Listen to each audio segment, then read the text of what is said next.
नमस्कार प्रिय साथियों, आज के सेशन के माध्यम से हम कवर करेंगे बीए फोर्थ सेमेस्टर हिंदी के। आज हम टॉप 100 क्वेश्चंस की श्रृंखला लेके आ चुके हैं।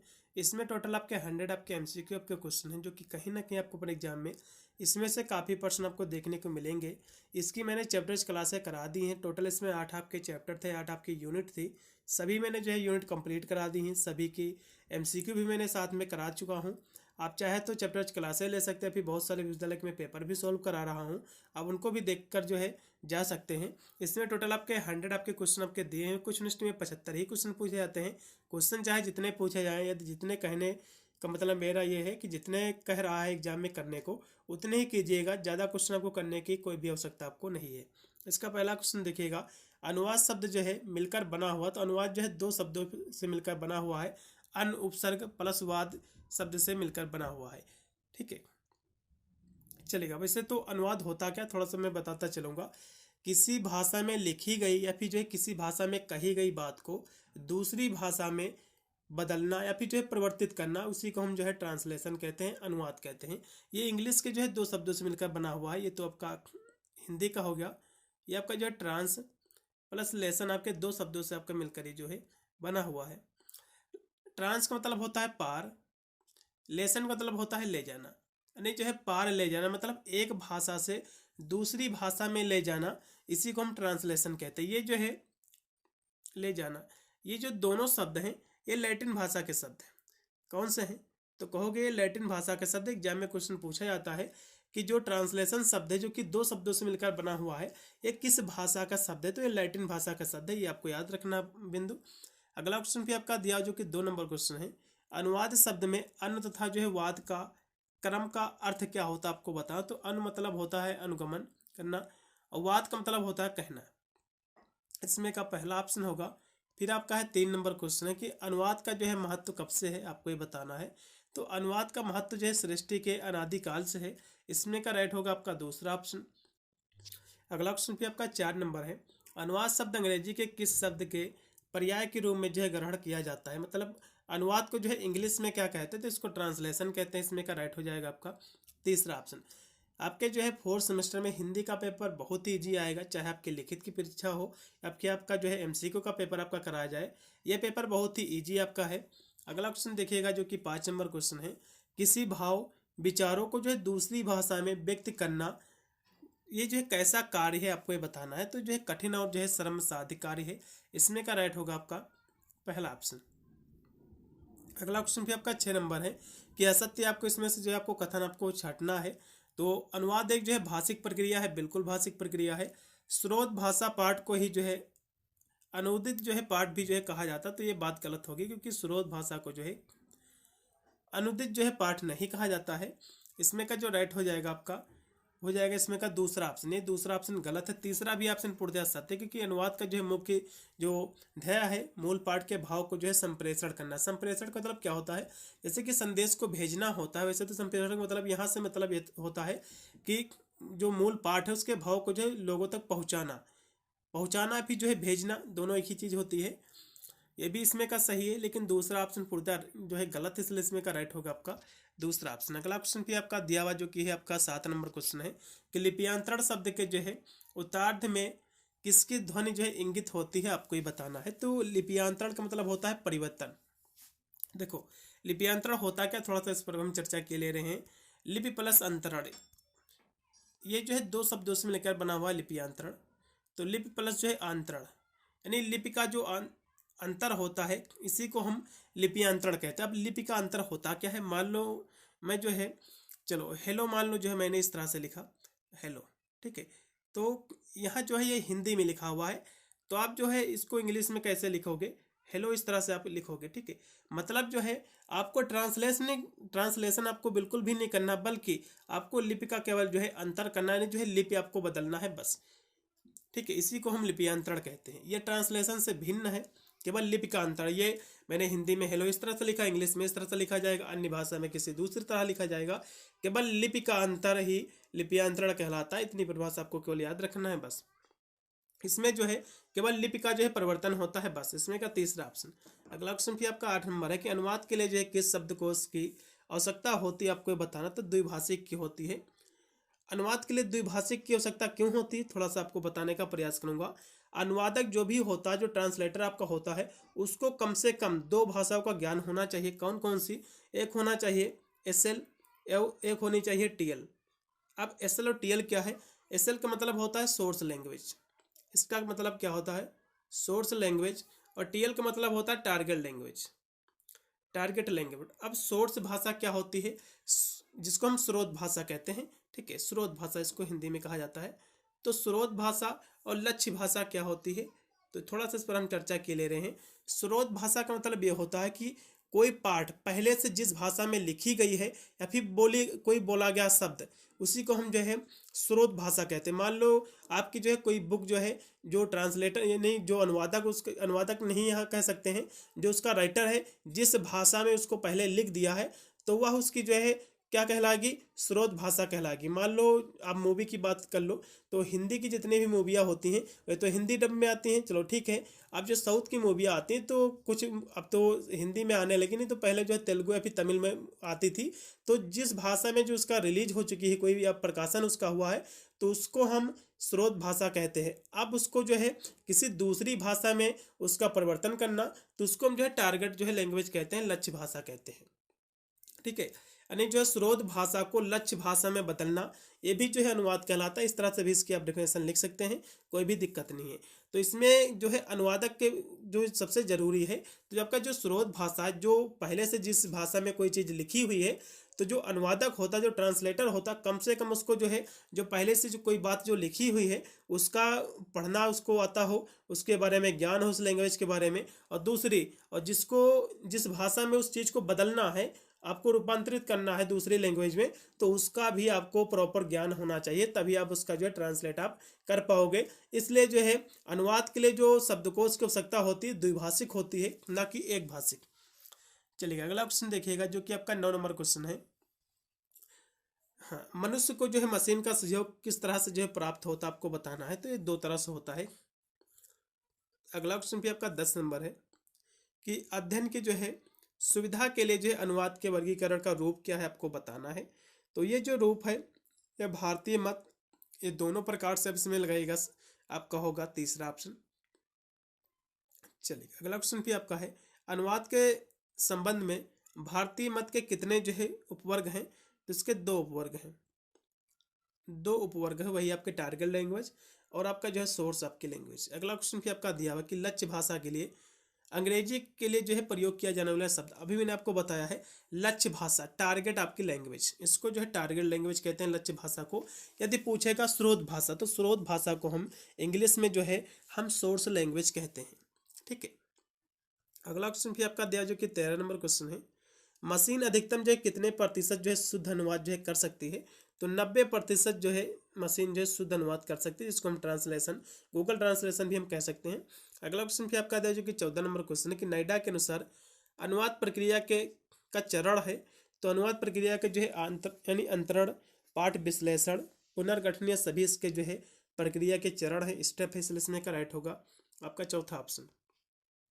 अगला भी आपका 15 नंबर क्वेश्चन कि डॉक्टर भोलानाथ तिवारी के अनुसार अनुवाद के कितने चरण हैं? तो इनके अनुसार जो अनुवाद के 6 चरण हैं। ये क्वेश्चन एग्जाम में पिछले साल भी पूछा गया था। अगला क्वेश्चन भी आपका है 16 नंबर कि कैटफोर्ड ने अनुवाद की कितनी सीमाएं जो हैं बताई हैं, आपको बताया। तो 2 सीमाएं इन्होंने बताई इसकी। इसमें क्या होगा? पहला ऑप्शन, अनुवाद का क्षेत्र क्या है?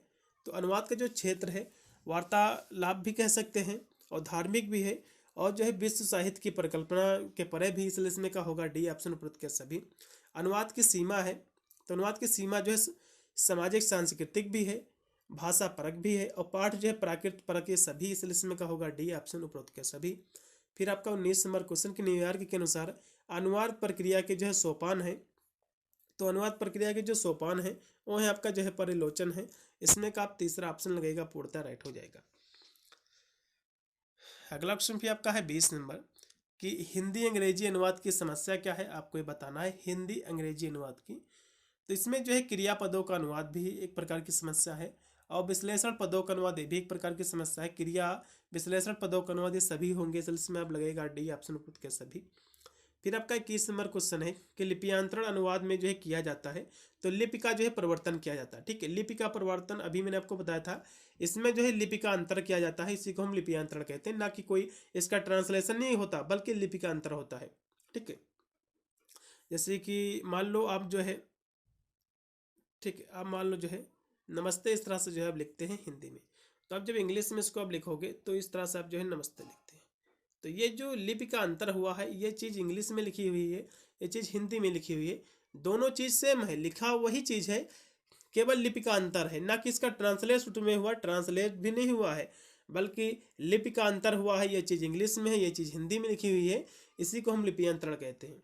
अगला क्वेश्चन भी आपका दिया हुआ जो कि है 22 नंबर की प्रक्रिया के आधार पर अनुवाद के प्रकार हैं। तो अनुवाद के जो है 5 प्रक्रिया के अनुसार इसके 5 इसके टाइप्स हैं, प्रकार हैं। फिर आपका 23 नंबर क्वेश्चन की अनुवाद की जो है भाषा कैसी होनी चाहिए। तो अनुवाद की जो भाषा होनी चाहिए अर्थवान होनी चाहिए।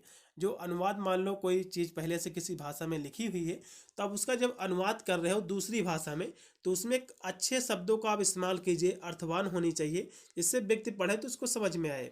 और जो है व्याकरण जो है समस्त होनी चाहिए, व्याकरण भी उसमें होनी चाहिए, और एकार्थक भी होना चाहिए। इसलिए इसमें का चौथा ऑप्शन होगा उपरोक्त के सभी। फिर आपका 24 नंबर क्वेश्चन, अनुवाद एक जो है व्याख्यात्मक कला है, ये किस विद्वान ने कहा था। ये क्वेश्चन पिछले 2-3 यूनिवर्सिटी की हम बात कर ले तो MGQVP हो गया, CCSU नहीं, सॉरी, आपका जो है माँ सकमोरी विद्यालय सहारनपुर, ये क्वेश्चन आपका रिपीट हुआ है, तो ये क्वेश्चन की आने की संभावना ज़्यादा है।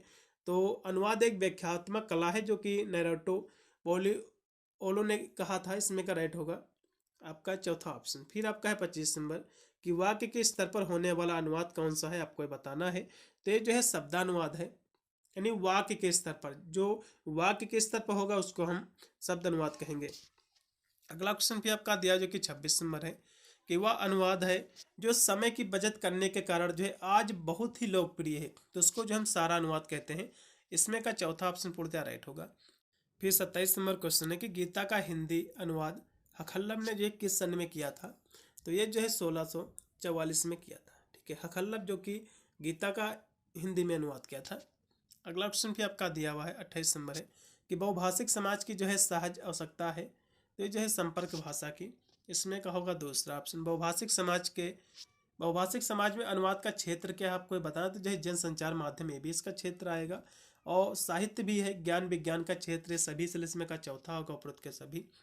एकेडमिक के लिए जो है सही प्रयुक्त जो है शब्द कौन सा, आपको बताएं। तो एकेडमिक का जो है हिंदी में हम क्या कहते हैं, कहोगे जो है एकेडमिक कहते हैं। इसमें का राइट होगा आपका तीसरा ऑप्शन। ये क्वेश्चन आपके एग्जाम में काफ़ी विश्वविद्यालय में पिछले साल रिपीट हुआ था, आगरा विश्वविद्यालय में भी क्वेश्चन हमका पूछा गया था। फिर आपका 31 नंबर क्वेश्चन कि ऊँट के मुंह में जीरा, इस मुहावरे का जो है अंग्रेजी में अनुवाद क्या होगा, आपको ये बताना है। तो ए ड्रॉप इन ओशियन, इसमें का राइट होगा आपका तीसरा ऑप्शन। अगला क्वेश्चन भी आपका दिया हो जो कि 32 नंबर की ज्ञापन के लिए जो है अंग्रेजी शब्द क्या है। तो ज्ञापन को जो हम अंग्रेजी में मेमोरेंडम कहते हैं। इसमें का जो राइट होगा आपका पहला ऑप्शन होगा मेमोरेंडम।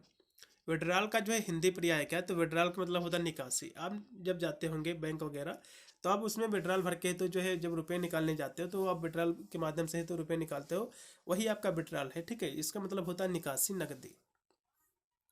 अगला क्वेश्चन भी आपका जो कि आपका 34 नंबर क्वेश्चन कि अकाउंट जो है ऑफिसर का हिंदी पर्याय क्या है, हिंदी में अर्थ क्या है। तो अकाउंट ऑफिसर को जो हिंदी में हम लेखा अधिकारी कहते हैं। इसमें का राइट होगा तीसरा ऑप्शन। फिर है 35 नंबर क्वेश्चन कि the birds of the same feathers, हाँ, इसका जो है हिंदी रूपांतरण क्या है। तो एक थैली के जो है चट्टे बट्टे होना, इसमें का दूसरा ऑप्शन होगा। समुदाय का जो है अंग्रेजी पर्याय क्या है, तो समुदाय को जो है इंग्लिश में कम्युनिटी कहते हैं, कम्युनिटी यानी समुदाय, इसमें का दूसरा ऑप्शन। ऑल इंडिया रेडियो के लिए जो हिंदी पर्याय क्या है, तो ऑल इंडिया रेडियो को हम आकाशवाणी कहते हैं। इसमें का होगा आपका चौथा विकल्प प्रोसेस, प्रोसेस को हम हिंदी में प्रक्रिया कहते हैं। एरिया मतलब क्षेत्र, टाइप्स माने प्रकार, इंपॉर्टेंस मतलब महत्व। अगला क्वेश्चन भी आपका दिया हुआ है 39 नंबर है कि अनुवाद के जो है क्षेत्र में भाषा के कितने रूप होते हैं, आपको बताना है। तो अनुवाद के क्षेत्र में भाषा के जो है 2 रूप होते हैं। ठीक है, एक होता है टारगेट लैंग्वेज, लक्ष्य भाषा, एक होती है स्रोत भाषा। आगे द्वारा जो है अनुवादित जो है रचना कौन सी, आपको बताना, तो लालसा है। इसमें का राइट होगा आपका तीसरा ऑप्शन।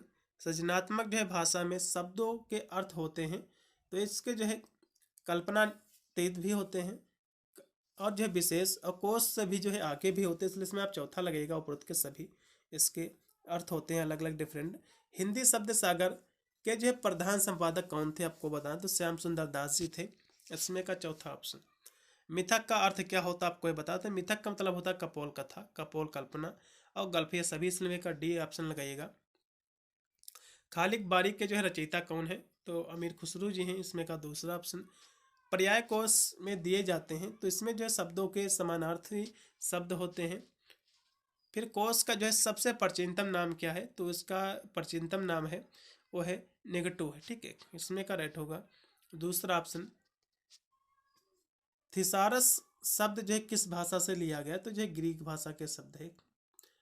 भाषा कोश कितने प्रकार के होते हैं, तो 3 प्रकार के होते हैं। रिकॉर्डिंग प्रणाली किसका एक प्रकार है, तो जो है संकेत प्रणाली का प्रकार है। शब्द का अर्थ, उसकी भिन्नता, अर्थ जो है छटाई आदि का जो है बोध किस कोश में होता है, तो शब्दकोश में होता है। इसमें का दूसरा होता आधुनिक समय में थिसारस शब्द का प्रयोग जो है किस सन में हुआ था, तो 1800 जो है 52 में हुआ था। इसमें का राइट होगा दूसरा ऑप्शन। श्रीमद् भगवद गीता के अध्यायों की जो है संख्या कितनी है, तो श्रीमद् भगवद गीता में जो है 18 अध्याय हैं। कितने हैं, 18 अध्याय और जो है 700 श्लोक हैं, ठीक है। अगला क्वेश्चन फिर आपका है कि शिव पुराण में श्लोकों की संख्या कितनी है, तो कहोगे 24,000 है। शिव पुराण की यहाँ से बात कर रहा है, ताकि जो है श्रीमद् भगवद गीता की कर रहा है। अगला क्वेश्चन भी आपका 54 नंबर है कि विश्व उच्चारण कोश के लेखक कौन है, तो कृष्ण कुमार जो है भार्गव जी हैं। इसमें क्या राइट होगा आपका पहला ऑप्शन। प्रशासनिक शब्द जो कि सर्कुलर जिसको हम कहते हैं, इसका हिंदी रूपांतरण का होता है, इसका मतलब होता है परिपत्र, ठीक है। इसको हिंदी में हम परिपत्र कहते हैं। अगला फिर 56 नंबर क्वेश्चन है कि संप्रतीकक किस शब्द का जो हिंदी रूपांतरण आपको बता दो, ग्राफिक्स का मतलब होता है, ठीक है। संप्रतीकक। अगला क्वेश्चन फिर आपका दिया जो कि डिवीजन, डिवीजन के लिए हिंदी जो है परिभाषिक शब्द क्या, तो इसका मतलब होता है प्रभाग। फिर आपका है डिमोशन, डिमोशन के लिए हिंदी जो है पर्याय क्या है, डिमोशन एक होता है प्रमोशन, ठीक है। पदावनति, पदा जो पद जो है अवनत जो होती है, इसका मतलब क्या होता है, एक होता है डिमोशन, एक होता है प्रमोशन। डिमोशन का मतलब होता है किसी पद से नीचे आपका गिर जाना, अभी आपका पद का जो है वैल्यू कम हो जाना। और प्रमोशन का मतलब होता है आपका जो है पहले से पद का स्थान ऊंचा हुआ हो, तो ये प्रमोशन का ये अपोजिट है वर्ड। तो इसका मतलब होता है पद अवनत, पद का जो है वैल्यू कम होना। फिर आपका मैनुअल, मैनुअल के लिए हिंदी जो है पर्याय नहीं है, क्वेश्चन पूछ रहा है। तो मैनुअल जो है प्रायोगिक, इसका अर्थ नहीं है, वो शारीरिक भी है और जो है एक पुस्तिका भी है और नियम पुस्तक, ये सभी, लेकिन प्रायोगिक नहीं है बस। डॉक्यूमेंट का सही अर्थ क्या है, दस्तावेज, इसको हम हिंदी में कहते हैं। कैपिटल का सही अर्थ, तो कैपिटल के जो है राजधानी भी होता है और कैपिटल का मतलब पूंजी भी होती है, तो इसमें का दोनों सही हैं, दूसरा और तीसरा। फिर आपका है ब्रॉडकास्ट का मतलब होता है प्रसारण, ठीक है, जैसे कि टीवी चैनल वाले करते हैं। फिर आपका है 63 नंबर क्वेश्चन की पारिभाषिक शब्दावली के निर्माण में सहायक है, तो अंतर्राष्ट्रीय भाषाएं भी हैं, हिंदी के तद्भव तत्व ये सभी है, हिंदी भाषा के उपसर्ग भी है, इसलिए इसमें का चौथा होगा उपरोक्त के सभी। पारिभाषिक शब्दावली तैयार करने वाली संस्था का नाम क्या आपको बताना है, तो वैज्ञानिक और तकनीकी शब्दावली आयोग है, इसमें का होगा चौथा ऑप्शन। गणित विज्ञान विषयों से संबंधित जो है शब्दावली को कहते हैं, तो इसको जो हम वैज्ञानिक शब्दावली कहते हैं, इसमें का होगा दूसरा ऑप्शन। एक निश्चित अर्थ का बोध कराने वाले शब्द जो है कहलाते हैं, तो उसको हम पारिभाषिक शब्द कहलाते हैं। एक निश्चित अर्थ में पारिभाषिक शब्द वे शब्द होते हैं जिनकी सीमाएं बांध दी जाती हैं, पारिभाषिक शब्द कहलाते हैं। जैसे कि डकैती शब्द है, तो उसकी सीमाएं बांध दी गई हैं। जब 2 या फिर जो 4 व्यक्ति किसी घर में डाका डालने लगे, तो उसको हम डकैती कहेंगे। तो जिन शब्दों की सीमाएं बांध दी गई, जैसे कि अहिंसा शब्द है, तो इन सब शब्दों की सीमाएं बांध दी गई हैं, जो कि एक निश्चित अर्थ के लिए ही प्रयुक्त होते हैं। फिर आपका है 67 नंबर क्वेश्चन कि सुपर एनुएशन का अर्थ क्या होता है, तो पद मुक्त होता है, पद से फ्री। अगला फिर आपका 68 नंबर क्वेश्चन कि अनुवाद मूल्यांकन का आधार है, तो जो है बोधन परीक्षण भी है और जो है क्लोज जो है परीक्षण भी है, आश्वासन और पठन, ये सभी इसमें का चौथा उपरोक्त के सभी। पुस्तक अनुवाद समीक्षा के लेखक कौन है, तो कहोगे दिलीप सिंह जी हैं। पुनरीक्षण शब्द जो है बना हुआ, तो पुनः प्लस जो है इक्षण से बना हुआ है, इसमें का राइट होगा आपका पहला ऑप्शन। मूल्यांकन शब्द की जो है निर्मित हुआ है ये, तो मूल्य प्लस जो है अंकन से हुआ है, ठीक है, इसमें का राइट होगा आपका पहला ऑप्शन। फिर आपका है किस विद्वान ने अनुवाद और जो है भाषांतरण को जो है पर्याय शब्द माना है? तो भोलानाथ तिवारी जी ने माना। इसमें का होगा दूसरा ऑप्शन। अनुवाद की जांच के बाद उस पर जो है टिप्पणी की जाती है तो उसको हम कहते हैं मूल्यांकन कहते हैं। कलोज परीक्षण का जो है अनुवाद जो है मूल्यांकन में सर्वप्रथम प्रयोग किया है तो ये जो टेबर ने किया है। बौद्ध गम्यता का जो है संबंध किससे है? तो संप्रेषण से है, संप्रेष से है। आलोचना जो है शब्द बना हुआ तो जो है लुच धातु से बना हुआ है। इसमें का राइट होगा पहला ऑप्शन। साहित्यिक पाठ के अनुवाद समीक्षा के कितने आयाम हैं? इसके दो जो है हैं। सन ऑफ इंडिया का जो है हिंदी अनुवाद क्या है? Son of India. तो भारत का जो है सपूत होंगे। फिर आपका है 79 नंबर क्वेश्चन कि राष्ट्रपति ने किस सन के आदेश के बाद कार्यालय हिंदी के अनुवाद कार्य में जो है गति पकड़ी थी? तो 1955 के तहत। आलेख को जो है अंग्रेजी में कहते हैं तो इसको आलेख को जो हम रेटिंग और जो है ड्राफ्टिंग दोनों कहते हैं। किस सन में जो है पुनः 6 बैंकों का राष्ट्रीयकरण जो है किया गया है? तो कहोगे 1980 में। एडिट का जो है हिंदी शब्द क्या होता है? तो एडिट का मतलब होता है लेखा परीक्षा। एडिट का मतलब क्या होता है? इसका मतलब होता है लेखा परीक्षा, लेखा परीक्षा। अगला भी आपका दिया है स्टेनोग्राफर का जो है हिंदी पर्याय क्या है? हिंदी अनुवाद क्या है? तो कहोगे जो है आशलिपिक होता है। इसमें का तीसरा ऑप्शन। फिर आपका है 84 नंबर क्वेश्चन की विधि शब्दावली निर्माण के लिए कितनी बातों का जो है विशेष ध्यान रखना पड़ता है? तो इसके लिए जो है 2 बातों का जो है विशेष ध्यान रखना पड़ता है। इसमें का होगा पहला ऑप्शन। अगला क्वेश्चन भी आपका 85 नंबर है कि चीफ डेवलपमेंट ऑफिसर का हिंदी अर्थ क्या होगा? ट्रांसलेट क्या होगा? तो चीफ का मतलब होता है मुख्य, डेवलपमेंट का मतलब होता है विकास, ऑफिसर मतलब अधिकारी, मुख्य विकास अधिकारी। ओवरड्यू का जो है हिंदी पर्याय क्या है? तो अति जो है दे। वायुगतिकी के लिए जो है अंग्रेजी शब्द क्या है? तो कहोगे जो है एरोडायनेमिक्स है। इसमें का जो राइट होगा दूसरा ऑप्शन। किस भाषा में जो है सारा अनुवाद के लिए कोई स्थान नहीं है? तो वैज्ञानिक अनुवाद में इसका कोई भी स्थान नहीं है और बैंकिंग अनुवाद और विध अनुवाद में इसकी जो है आवश्यकता होती है। किस साहित्य जो है संस्कृत साहित्य में आर्थिक विषयों पर जो है गहन विचार किया जाता है? तो कहोगे कैटल के अर्थशास्त्र में भी किया जाता है, मनुस्मृति, स्मृति, शुक्र नीति सभी में। इसलिए आप लगाइएगा चौथा ऑप्शन उपद के सभी। बचपन द्वारा जो है उमर खयाम की जो है रुबाइयों का अनुवाद किस रचना में किया गया है? तो मधुशाला में किया गया है। घासीराम कोतवाल नाटक की मूल भाषा क्या? कहोगे मराठी है। इसमें का पहला ऑप्शन होगा। इनमें जो है पाठ रचना के आयाम हैं तो जो है ये सभी इसके आयाम ही हैं। ठीक है। अगला क्वेश्चन भी आपका है 93 नंबर की हिंदी के टीकाकारों ने जो है किस शैली का जो है अनुगमन किया है? तो कहोगे व्याख्यानुवाद का। मर्चेंट ऑफ वेनिस का दुर्लभ बंधु के रूप में जो है अनुवाद किसका उदाहरण है? तो कहोगे रूपांतरण का है। समांतर कोश के रचयिता कौन है? अरविंद कुमार जी हैं। किस भाषा में केवल 2 लिंग का जो है विधान होता है? तो हिंदी और पंजाबी में। भक्त जो है संप्रदाय के वल्लभाचार्य की जो है भाषा क्या थी? आपको ये बताएं तो तेलुगु इनकी भाषा थी वल्लभाचार्य जी की।